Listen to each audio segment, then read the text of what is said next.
नमस्कार, मी अभिनेत्री अपूर्वा सोनार. सावित्री शक्तिपीठाची मी राज्याध्यक्ष आहे.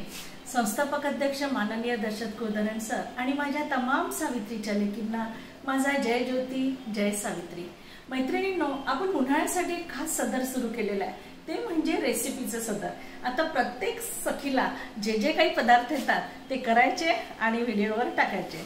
तर आपल्या सावित्री इंडिया न्यूज चॅनलमध्ये आपणा सर्वांचं हार्दिक स्वागत आहे. तसेच मैत्रिणींनो, या चॅनलला सर्वांनी सबस्क्राईब करायचं आणि लाईक करायचं आणि प्रत्येकीला शेअर करायचं आणि शेअर करताना देखील सांगायचं की सबस्क्राईब करा. तर आजची रेसिपी माझी खास उन्हाळ्यातली म्हणजे कैरीपासून बनवलेली. तर माझी रेसिपी आहे कैरीची आमटी. त्याला बेसिक काय काय इन्ग्रेडियंट्स लागेल ते मी तुम्हाला सांगते. तर ह्याला बेसिक कैरी ही लागणारच आहे. मी कैरी सोलून उकडून त्याचा गर काढून घेतलाय, तो हा गर आहे. त्यासाठी आपल्याला गूळ लागणार आहे. कढी करतो त्याप्रमाणेच आपल्याला त्याला बेसन सुद्धा लागणार आहे डाळीचं. आणि यामध्ये बाकी मग फोडणीसाठी आपल्याला जिरं मोहरी, हे मेथीचे दाणे आहे, हळद आहे, कढीपत्ता आहे, हिंग आहे, हिरवी मिरची आहे, कोथिंबीर आहे आणि मीठ आहे.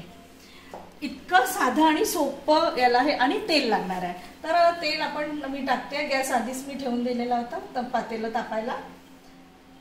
कढी असल्यामुळे खूप कमी तेल लागणार आहे, खूप काही तेल लागणार नाही आहे. आणि आता याच्यामध्ये आपण बेसन साधारण आपण कढीला म्हणजे ताकामध्ये जसं बेसन घालतो तसंच यामध्ये बेसन घालायचं आहे. आणि अतिशय सुंदर अशी ही आमटी लागते.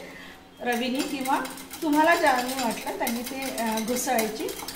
आपल्या कैरी कशी आंबट आहे त्या पद्धतीनुसार यामध्ये गूळ आणि पाणी पचणार आहे. तर हे मी घुसवून घेतलेली आहे. तोपर्यंत आपलं तेल तापतं आहे. यात गुठळ्या होऊ द्यायच्या नाही एवढी काळजी घ्यायची आहे.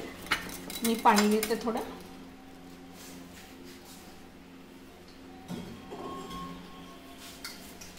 त्यात आवश्यकतेनुसार आपण पाणी घालूया.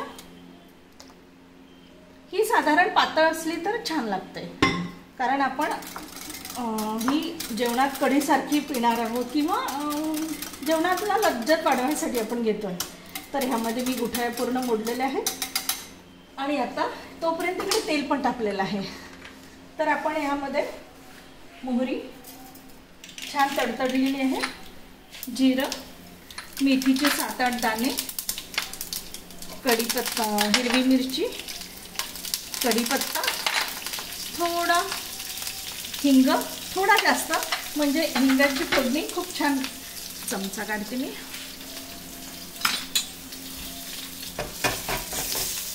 आणि आता थोडंसं यामध्ये हळद.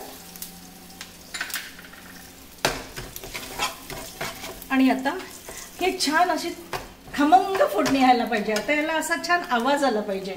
तर ही छान फोडणी बसली आपण समजायचं. छान आवाज आलेला आहे मस्त. गॅस थोडा मोठा ठेवायचा तोपर्यंत. आणि आता ह्यामध्ये आपल्याला साधारण गोड असा गूळ, आंबट गोड हवी आहे ही आपल्याला. तर साधारण जेवढा गूळ पचेल किंवा कोणाला गोडसर आवडते कोणाला आंबट आवडते त्यानुसार ही ह्याची आपल्याला गुळाची क्वांटिटी ठेवावी लागेल. थोडीशी कोथिंबीर आता घालूया आणि थोडी मग नंतर उकळी वगैरे आल्यावर जेव्हा आपण सर्व करतो तेव्हा. बघा ही याची ही अशी एवढी अशी ठेवायची आणि छान त्याला उकळू द्यायची आणि जेवणामध्ये गरम गरम वाढायची. अतिशय सुंदर, टेस्टी आणि आरोग्याला योग्य अशी ही कढी लागते. तर मैत्रिणींनो, बघा सोप्या आपल्या रेसिपी असतात, पण आपण तो करायचा कंटाळा करतो. तर आजपासून मी रोज सदर सुरू ठेवणार आहे आणि रोज नवनवीन रेसिपी घेऊन तुमच्या पुढे येणार आहे. तर पुन्हा शेवटचं सांगणार, लाईक करायचं, सबस्क्राईब करायचं.